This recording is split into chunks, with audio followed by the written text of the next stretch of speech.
NurPhotoSpeaking at his first rally since he was accused of UAL misconduct and unwanted advances involving teenage girls. Alabama Republican Senate candidate Roy Moore was unapologetic during an appearance in DeKalb County, an area that last voted for a Democratic presidential candidate in 1976.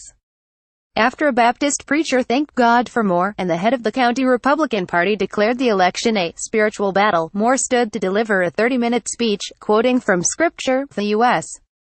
Constitution, and Rudyard Kipling.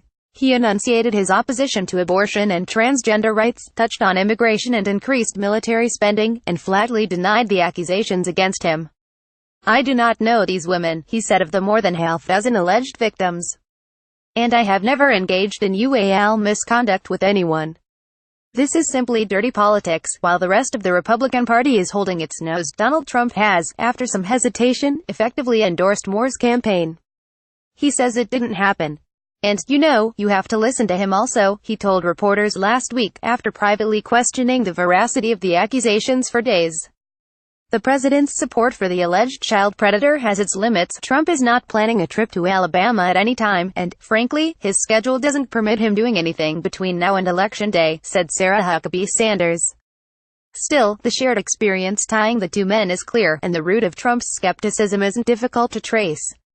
During the 2016 campaign, more than a dozen women came forward to accuse him of UAL harassment and other misconduct spanning decades.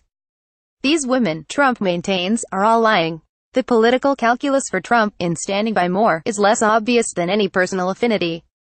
Indeed, polls show Moore losing ground to his Democratic rival Doug Jones, who Trump recently slammed on Twitter as a Schumer-Pelosi puppet who is weak on crime, weak on the border, bad for our military and our great vets, bad for our Second Amendment, and wants to raise his taxes to the sky. As Politico notes, over the course of the campaign, Jones has spent $5.6 million on TV ads in comparison to Moore's $800,000.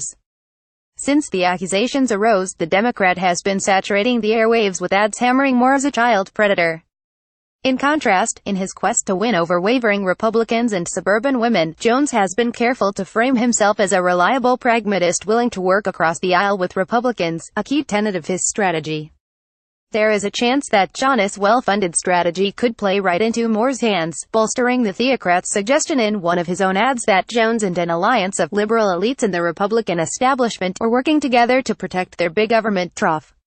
The second reason for the White House announcing that Trump will not be going down to Alabama, then, could be that they have surveyed the situation, and are confident that Moore can win without their overt help, and thus without the danger of annoying the upper echelons of the GOP. After all, a raging culture war featuring a bellicose, Steve Bannon-supported Republican, accusations of UAL assault and a well-funded opponent is all familiar territory. It's the same pattern that Trump controlled to win the White House.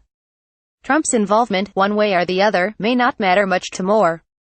The conspiracy-slinging Alabamian has been cultivating what is known as Trumpism for 25 years, battling the political establishment and championing right evangelical causes in the days when Trump was still a Democrat.